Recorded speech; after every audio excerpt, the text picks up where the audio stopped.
Welcome, everybody. It's Unit 2 time. Yay. You have hopefully survived your first week of English 110, and we're going to take a quick look at what's going on in Unit number 2 so that you can get your work going for this week. So let me share my screen, and we'll take a walk through the unit. One quick thing, just as a reminder, when you first sign into your page in Blackboard, you will always see the announcements page, and these never go away.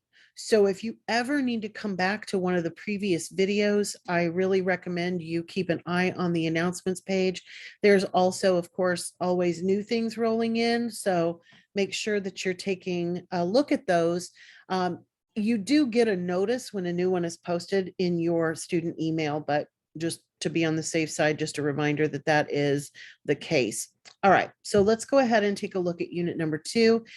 We are working on college writing. So the first unit, we wrote something personal.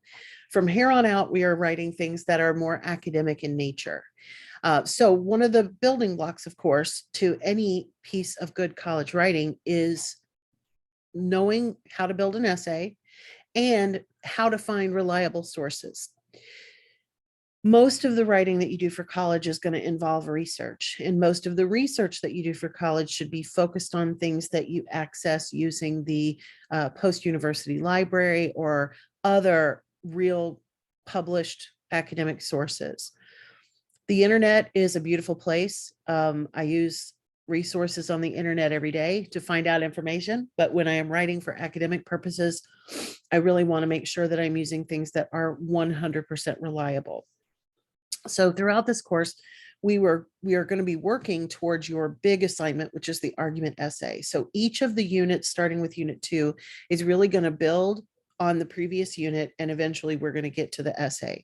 So with all of the things that you're working on for these early units, please, save them, pay attention to them, because you're going to end up building towards the bigger assignment. It's also really good for practicing the idea that writing is not something that you just sit down and do, but it is a process that takes some time. So most essays that you write for college are going to involve research.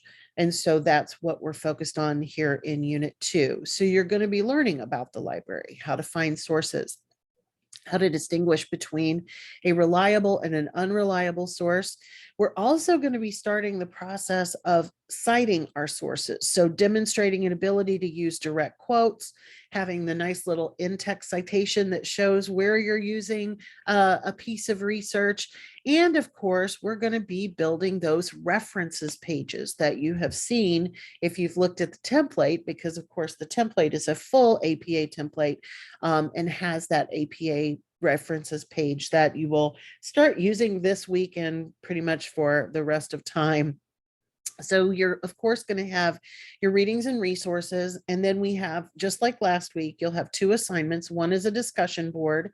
So you're going to want to post, and this is the first week where there's a real Wednesday deadline. So you're going to want to post your discussion board response, your initial one, by Wednesday. And then you'll have the rest of the week until next Sunday night to post your 2 thoughtful responses to other students. You will also have another writing assignment, which is due a week from Sunday, on the end of the Sunday. So let's take a look at the readings and resources. Just as a reminder, you've got to click on that link to open it up. You do have some readings in the textbook about how to build an essay. One of the things that this section really talks about that people struggle with is, how do we avoid first person? I'm sure that most of you at some point have been told by an English teacher in high school or another college that you shouldn't be saying I or me or us or we in your academic papers. And so that's one of those things that we need to review and also really solidify. So building an essay, we're also going to be thinking about what it means to build an essay. We're going to be writing single paragraph this week, but an essay, of course, is more than one paragraph, right? So I'm going to be learning about those building blocks. The next thing that we're going to focus on is, of course, as I said earlier, finding reliable sources.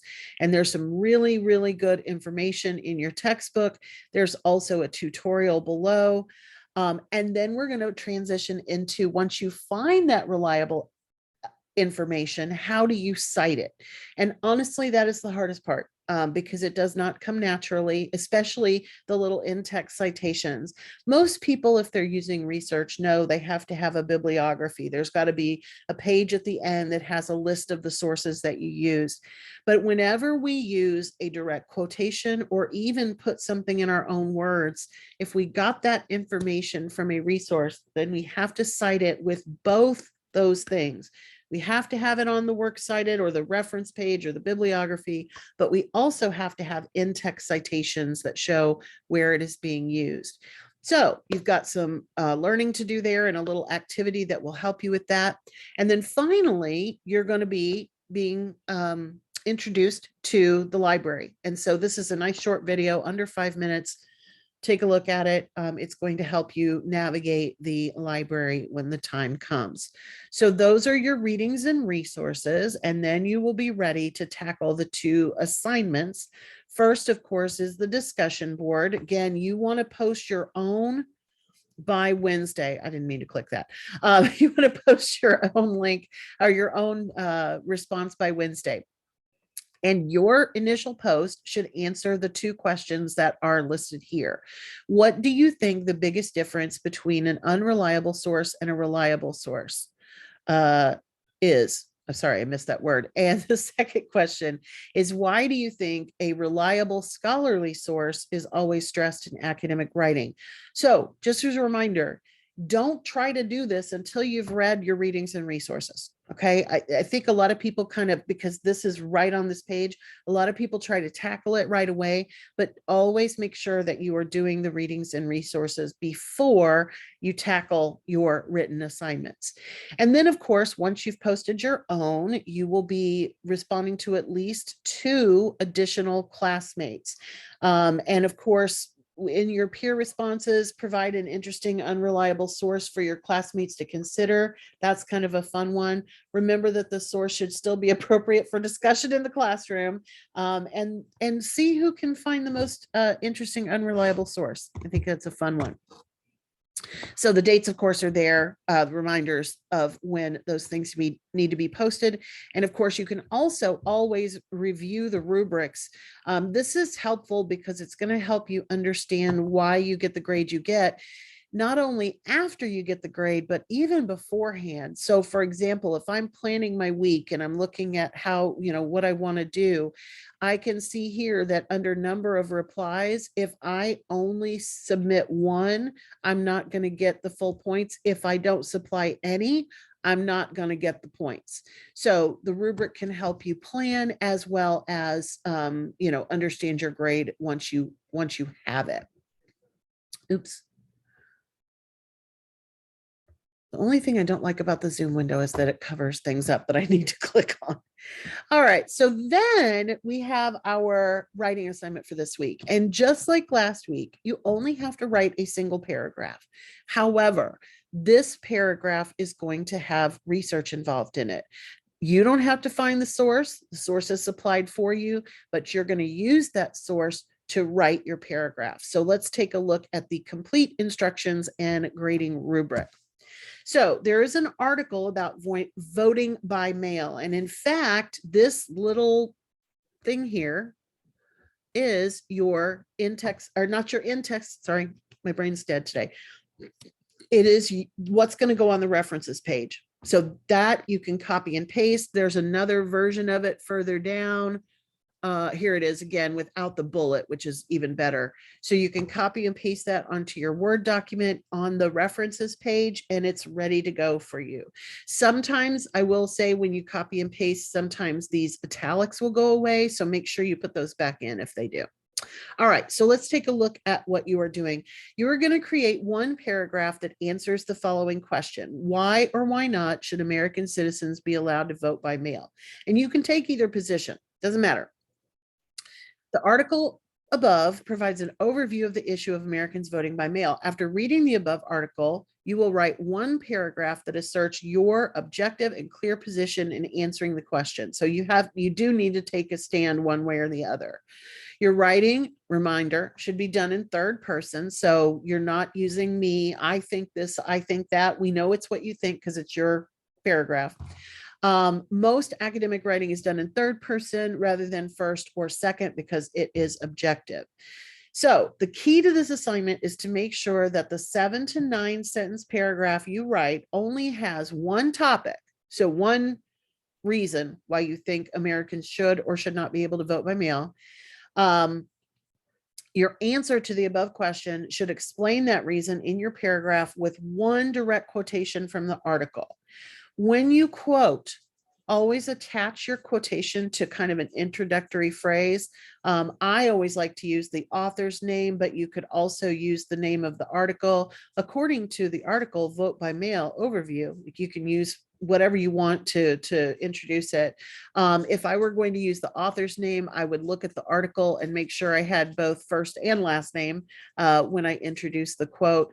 One quotation, it can be short, it could be a little bit longer, but you don't want a big long quotation, maybe 1-2 sentences at the most.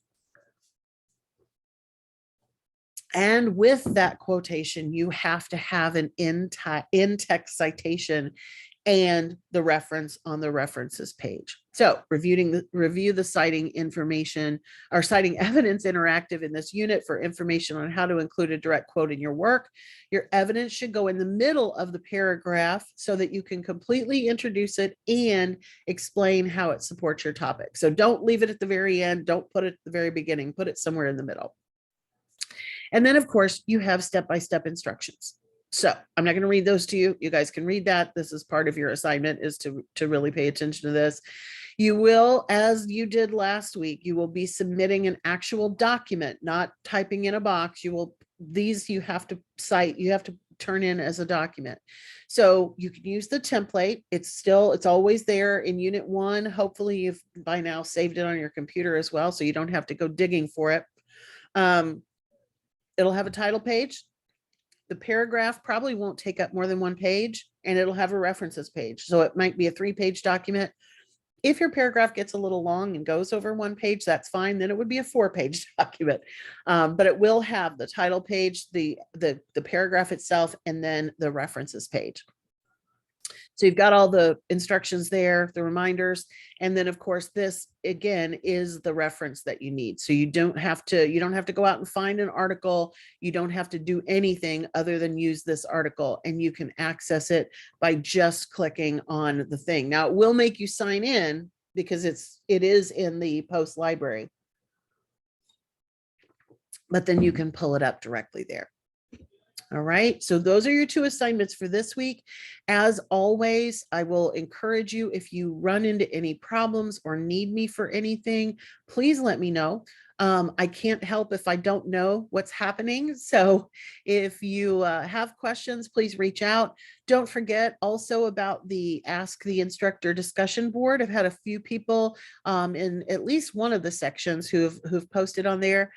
Those are helpful because if it's a question that everybody has, everybody can get the answer at one time, as opposed to sending me separate emails. So I hope everyone has a great week, and I will see you next Monday for our next weekly walkthrough. I hope everyone has a good one.